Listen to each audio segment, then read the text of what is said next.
একজন মানুষের ভেতরের চরম হিংস্রতা কিংবা অন্যায়ের বিরুদ্ধে পাহাড়ের মতো রুখে দাঁড়িয়েছিল কাজী হায়াৎ পরিচালিত এক অনন্য ও যুগান্তকারী কালজয়ী সিনেমা আম্মাজান।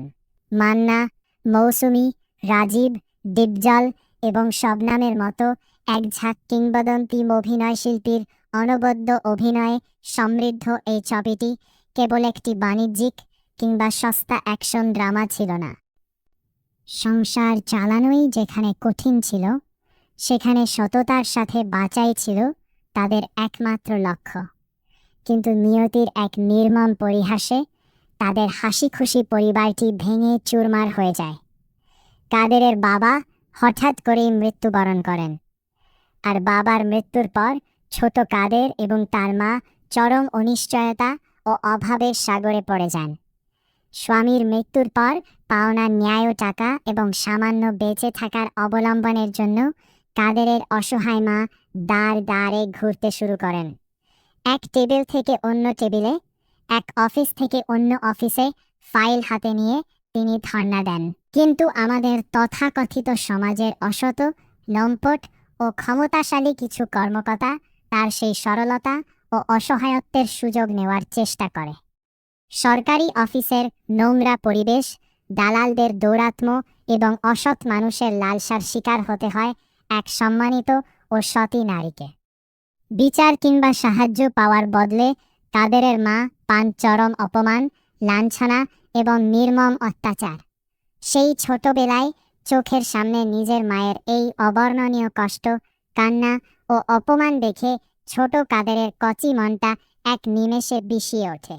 যে বয়সে একটা শিশুর হাতে বই খাতা থাকার কথা, সেই বয়সে কাদেরের বুকে জমা হতে থাকে এক তীব্র আগ্নেয়গিরি। সে দেখেছিল কিভাবে তার মা থানা, পুলিশ, আদালত ও সমাজের মানুষের কাছে বিচার চেয়ে কেঁদে কেঁদে ব্যর্থ হয়েছেন। কেউ সেদিন একজন অসহায় ও সম্মানিতা নারীর পাশে এসে দাঁড়ায়নি। ক্ষমতাশালী অন্যায়কারীরা কেবল হেসেছে আর তাদের ওপর নিরর্দন চালিয়েছে। সেই অভিশপ্ত রাতেই ছোট কাদেরের মনে একটি চিরস্থায়ী ট্রমা জন্ম নেয়। সে গভীরভাবে উপলব্ধি করে এই সমাজে কেবল মুখের কথায় বা আইনের বই দেখিয়ে বিচার পাওয়া যায় না।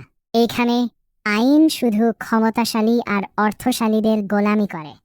দুর্বলদের জন্য এই সমাজ বা রাষ্ট্রের কোনো বিচার নেই। আর সেদিনই ছোট্ট কাদেরের মনের গভীরে একটি কঠিন ও ইস্পাত কঠিন বিশ্বাস গেঁথে যায়। তার আম্মা জানি তার একমাত্র আইন, আম্মা জানি তার আদালতের বিচারক। যে সমাজ তার মায়ের চোখের এক ফোঁটা জলের মূল্য দিতে পারেনি, সেই সমাজের কোনো নিয়ম, আইন বা বিচার ব্যবস্থাকে সে আজীবন মেনে নেবে না। সময় নিজের নিয়মে বয়ে যায়। দিন পেরিয়ে মাস, মাস পেরিয়ে বছর যায়। ছোট কাদের ধীরে ধীরে বড় হয়ে শক্তিশালী এক যুবকে পরিণত হয়। কিন্তু তার শরীরের সাথে সাথে তার বুকের ভেতরের সেই শৈশবের ক্ষোভ এবং অন্যায়ের বিরুদ্ধে জ্বলে ওঠা আগুনটা নেভেনি, বরং তা আরও কয়েক গুণ বড় হয়ে ওঠে। কাদের বুঝতে পেরেছিল সোজা আঙুলে কখনো ঘি ওঠে না। ভালো মানুষ হয়ে বেঁচে থাকলে এই নির্দয় শহরের শকুনেরা মানুষকে জ্যান্ত গিলে খায়।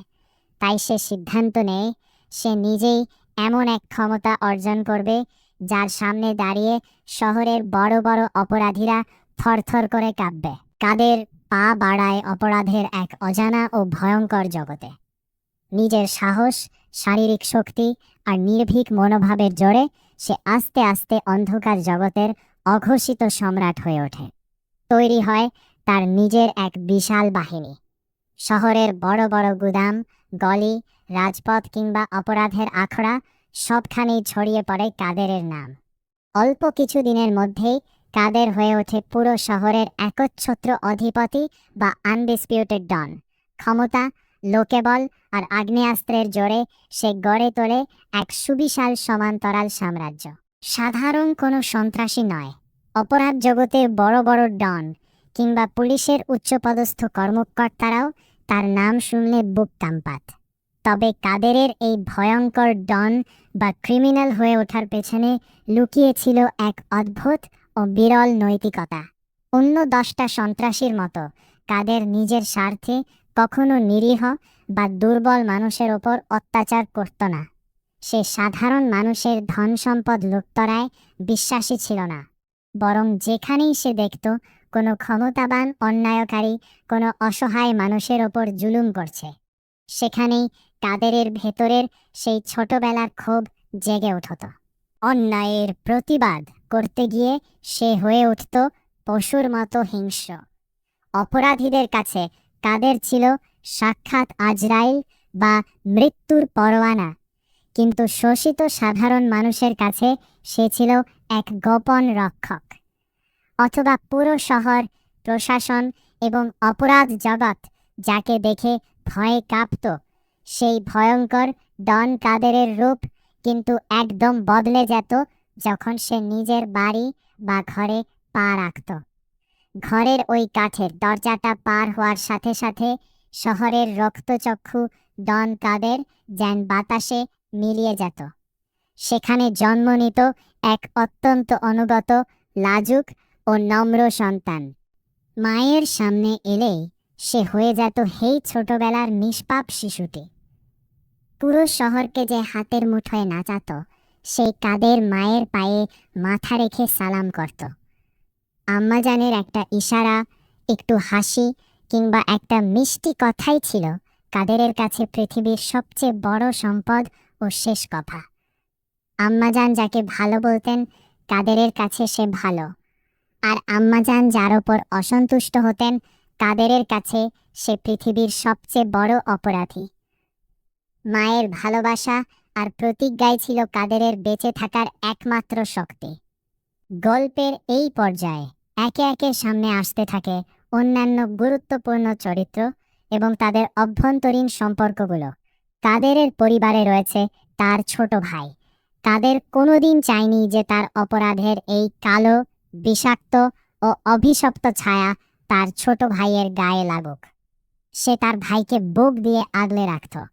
সে চেয়েছে তার ভাই পড়াশোনা করুক, সমাজের বুকে এক সম্মানজনক পেশায় নাম লেখাক এবং আলোর পথে হাঁটুক। কারণ কাদের খুব ভালো করেই জানত, সে যে অন্ধকার বলিতে পা বাড়িয়েছে, সেখান থেকে রক্তপাত ছাড়া ফেরার আর কোনো পথ থাকে না। সে নিজে অন্ধকারে থেকে পুরো পরিবারকে আলোয় রাখতে চেয়েছিল। এরই মাঝে গল্পে নতুন মোড় নিয়ে আসে খলনায়কদের আগমন। রাজীবের মতো চতুর, হিংস্র ও ধূর্ত শত্রুরা বুঝতে পারে কাদেরের রাজত্ব এভাবে চলতে থাকলে তাদের ব্যবসা ও অস্তিত্ব বিলীন হয়ে যাবে। তারা কাদেরকে সরাতে মরিয়া হয়ে ওঠে, কিন্তু সরাসরি মুখোমুখি লড়াইয়ে কাদেরকে হারানো একেবারেই অসম্ভব। কারণ কাদেরের সাহস, শারীরিক শক্তি এবং অনুগত বাহিনীদের সামনে কোনো প্রতিপক্ষই টিকে থাকতে পারত না। তাই ধূর্ত শত্রুরা চক্রান্তের জাল বুনতে শুরু করে। তারা খুঁজতে থাকে কাদেরের সবচেয়ে বড় দুর্বলতা কোথায়। অনুসন্ধান করে শত্রুরা জানতে পারে পুরো শহরের ডন কাদেরের শক্তি যেমন তার আম্মাজান, তেমনি তার সবচেয়ে বড় এবং একমাত্র দুর্বলতাও হলো এই আম্মাজান। কাদেরকে সরাসরি গুলিতে মারার চেয়ে তার মায়ের সম্মান বা তার নীতিতে আঘাত করতে পারলে কাদেরকে খুব সহজেই ধ্বংস করে দেওয়া সম্ভব। রাজীব ও তার সঙ্গীরা অত্যন্ত কৌশলে চক্রান্ত পাকাতে থাকে। তারা পুলিশ প্রশাসনকে ব্যবহার করে এবং শহরের আইন শৃঙ্খলা পরিস্থিতিকে এমন এক জটিল মোড়ে এনে দাঁড় করায় যাতে কাদের আইনি ও সামাজিক উভয় দিক থেকেই চারদিক থেকে কোণঠাসা হয়ে পড়ে। অন্যদিকে পুলিশ প্রশাসনও কাদেরের এই সমান্তরাল সাম্রাজ্য ধ্বংস করতে মরিয়া হয়ে ওঠে। বড় বড় অফিসারদের ওপর চাপ আসতে থাকে ডন কাদেরকে যে কোনো মূল্যে জীবিত বা মৃত গ্রেফতার করার জন্য। চারদিকে যখন শত্রুদের চক্রান্ত, পুলিশের সাঁড়াশি অভিযান আর গুলির শব্দ, ঠিক তখনই কাদেরের জীবনে নেমে আসে তার জীবনের সবচেয়ে বড় এবং হৃদয় বিদারক বিপর্যয়। আম্মাজান, যিনি সারা জীবন ভেবেছিলেন যে তার ছেলে হয়তো কোনো ভালো ব্যবসা বা সৎ কাজ করে উপার্জিত টাকায় সংসার চালাচ্ছে, তিনি হঠাৎ করেই একদিন জানতে পারেন সেই ভয়ঙ্কর ও নির্মম সত্যটি। তিনি জানতে পারেন তার নিজের কলিজার টুকরো সন্তান, যাকে তিনি বুক দিয়ে আগলে বড় করেছেন, সে আসলে কোনো সাধারণ ব্যবসায়ী নয়।